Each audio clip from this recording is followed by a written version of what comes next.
Actually, it is a big miracle that I am here today, and I'm extremely grateful. Thank you so much, ladies and gentlemen. I thank you that you gave me this opportunity to address this august forum and to give you a small briefing on the silent suffering of the Amhara people in Ethiopia. Ladies and gentlemen, Ethiopia faces unprecedented crises, political, social, economic, spiritual, psychological, environmental, and geopolitical. These pose an existential threat to this ancient country that hosts the African Union and several multilateral organizations. Ladies and gentlemen, I often ask, what is the role of a government? Ethiopia's crises are institutional and structural. I had always thought the primary role of any government is to defend human and national security and to promote the common good. This is not the case in Ethiopia. Everything is managed through an ethnic elite lens.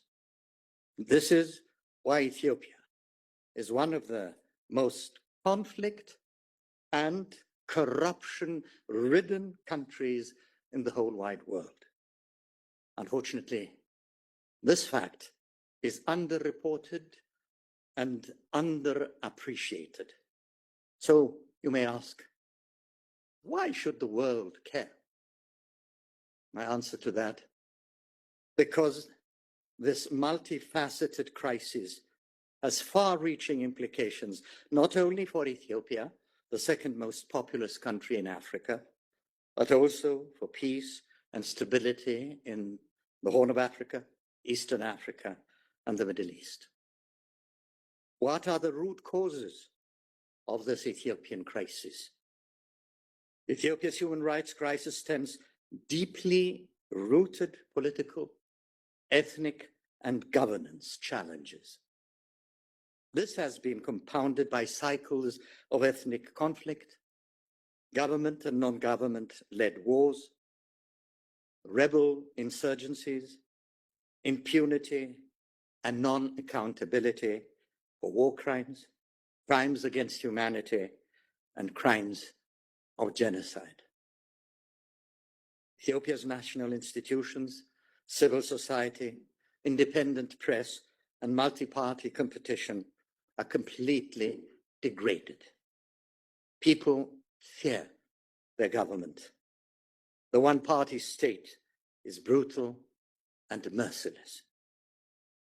It worries me that the fabric of commonalities, such as shared humanity and nationality that bind Ethiopians, are now torn apart. Ladies and gentlemen, ask then why Ethiopia holds an election during a civil war.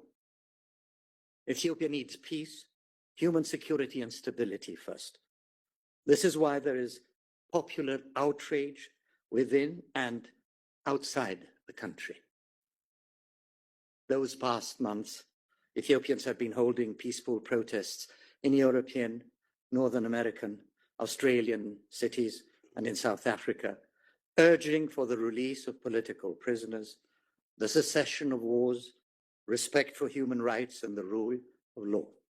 Ethiopians within the country are completely barred from holding peaceful demonstrations.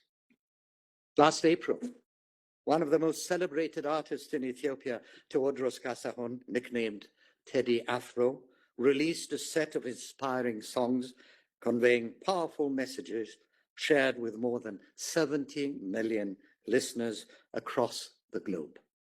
He zeroed in on gross human rights violations, displacement of millions, decimation of national identity and institutions, and iconic symbols. His song, Ethioreka, ranked second on Billboard Global 2026. Government security reaction to this artist informs government insanity. Authorities entered and pillaged Teddy's establishment and jailed his managers. The avalanche of personal attack against him is chilling. At stake is freedom. This is an artist who calls for national reconciliation, brotherhood, peace, and stability. This is an artist who rejects distinctions based on tribe, faith, and social status.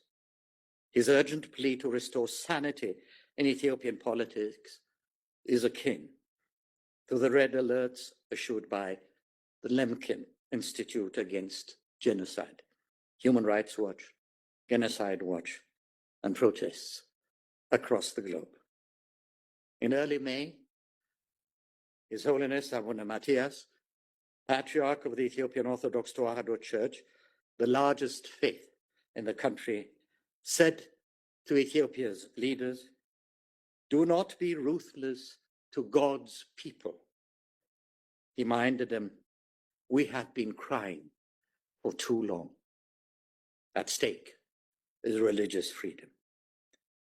I commend Genocide Watch for its timely April 2026 country report on Ethiopia.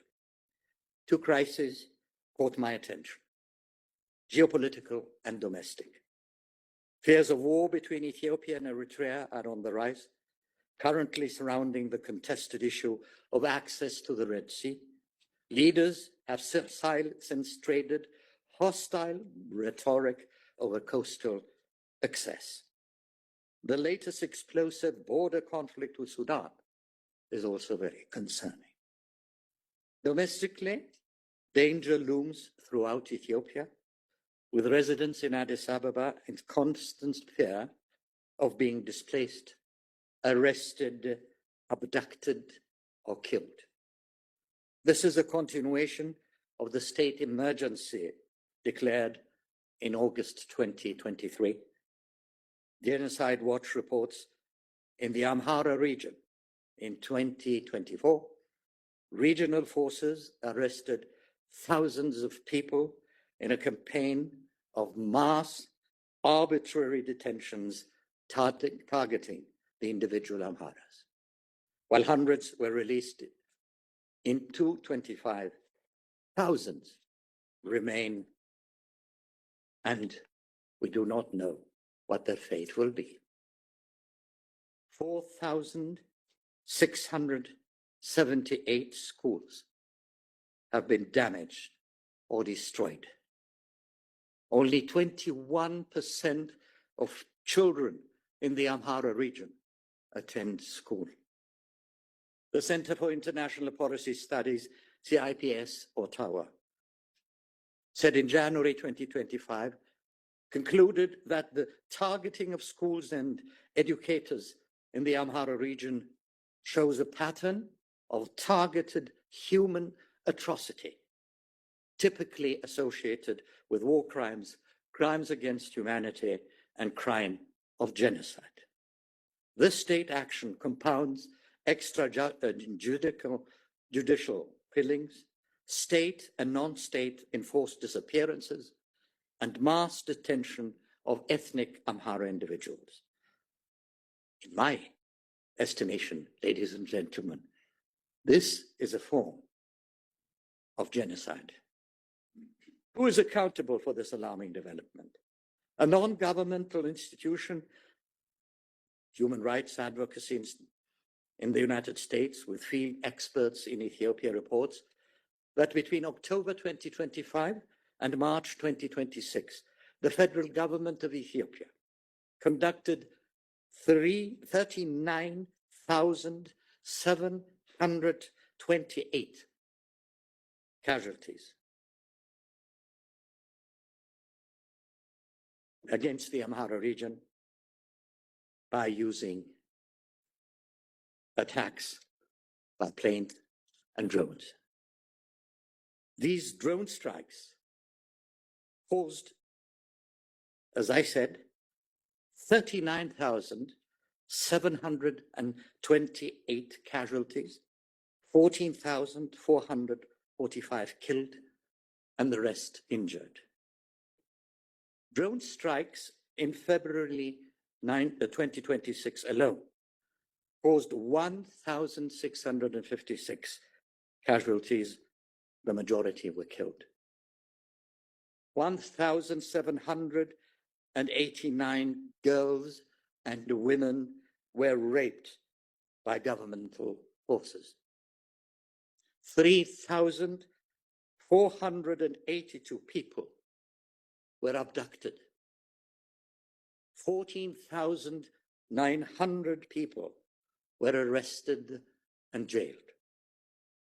The level of ethnically targeted attack on Amhara civilians and the destruction of social and economic infrastructure demonstrate culpability on the part of the government of Ethiopia. More baffling is, there is no sign that the government of Ethiopia is willing to stop gross human rights violations, including mass arrests, drone strikes that kill innocent civilians, mass evictions and displacements, unless the international community speaks up and at long last acts. The international community must recognize the notion that the Ethiopian government actions are deliberate. Ladies and gentlemen, for 8 consecutive years, a coordinated and systematic campaign of terror has been waged against the Orthodox Christian communities in some parts of Ethiopia, especially in the Oromia region. The atrocities are not random. They are not spontaneous. They are deliberate, repetitive, and carried out with the direct enablement and coordination of the federal government in Addis Ababa. The documented record of crimes against Ethiopian Orthodox Tewahedo Church and its faithful includes scores of Orthodox churches burned to the ground across Oromia, including ancient sanctuaries of irreplaceable historical, spiritual, and manuscript heritage spanning hundreds of centuries of Ethiopian civilization. Hundreds of priests, monks, deacons, nuns, and Christian worshippers was massacred, with recent reports confirming the systematic slaughter of hundreds of Christians in the RC region alone.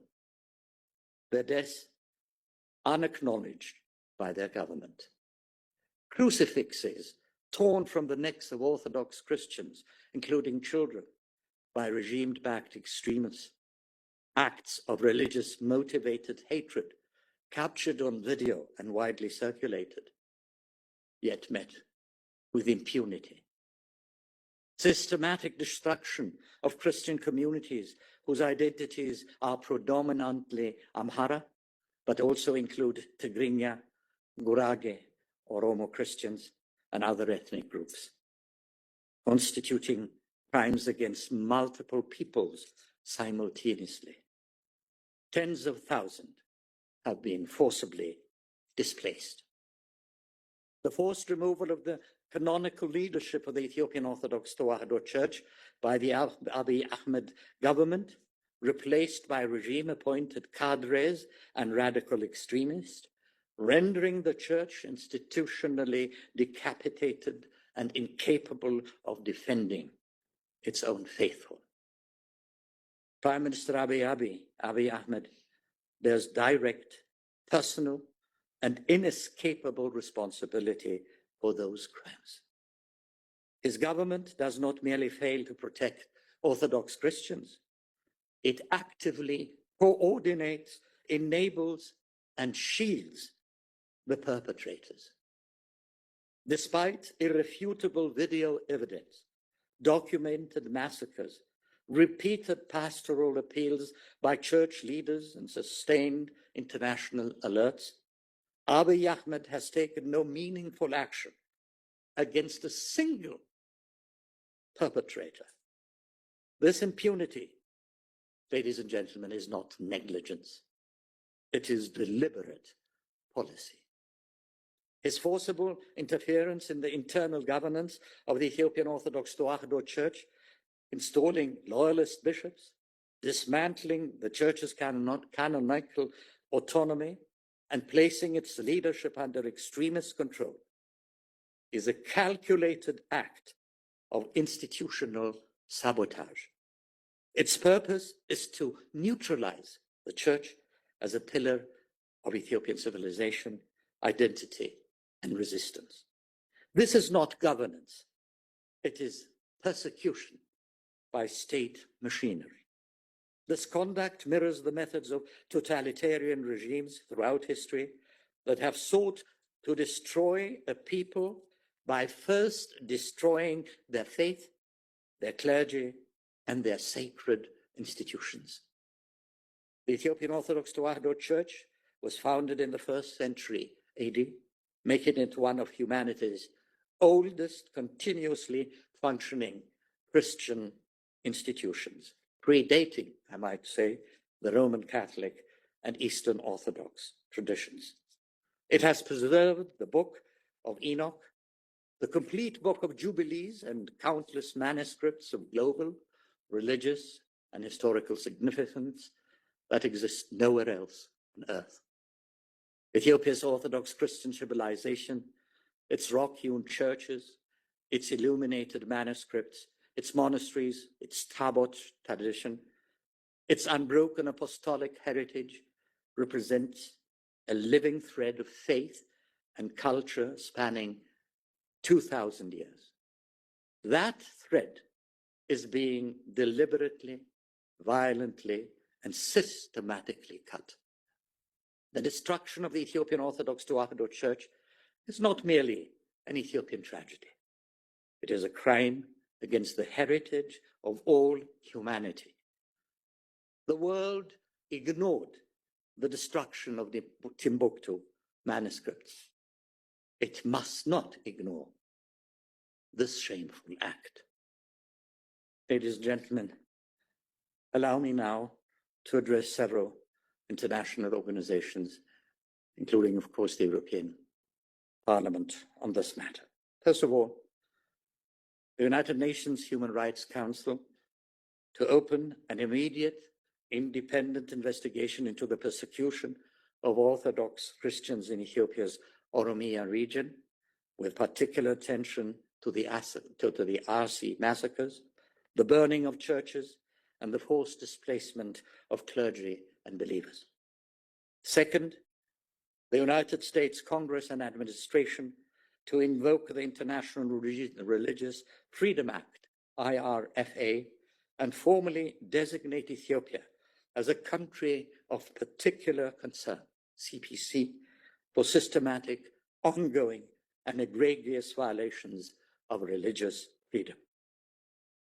The European Parliament and the European Union to impose targeted sanctions on individuals within the Abiy Ahmed government who have enabled, coordinated, and shielded perpetrators of violence against Orthodox Christian communities. Fourth, the African Union to cease its institutional silence and acknowledge that a member state is committing crimes against its own religious minorities, crimes that, if perpetrated in any other region of the world, would have triggered immediate and decisive international response. Fifth, the international criminal justice bodies to begin the systematic documentation of evidence for the prosecution of those responsible for crimes against humanity, including Prime Minister Abiy Ahmed Ali and his senior security and political officials who have commanded, condoned, or facilitated these atrocities. And lastly, global media and civil society to break the wall of silence surrounding these massacres, provide sustained coverage and amplify the voices of hundreds of thousands of Ethiopian Orthodox Christians living in terror in their own homeland. Let me conclude, ladies and gentlemen. History would judge those who were silent. The international community stood by during the Rwandan genocide, the Yazidi genocide, the Srebrenica massacre, and subsequently expressed remorse. Remorse without prevention is not justice. It must not repeat that failure in Ethiopia. The Ethiopian Orthodox Tewahedo Church has survived Aksumite empires, medieval invasions, colonial pressures, and Marxist persecution for 2,000 years. It must not be extinguished in the 21st century under the watch of a world that has both the knowledge and the power to act. We demand justice, ladies and gentlemen. We demand accountability. We demand action now. Thank you very much.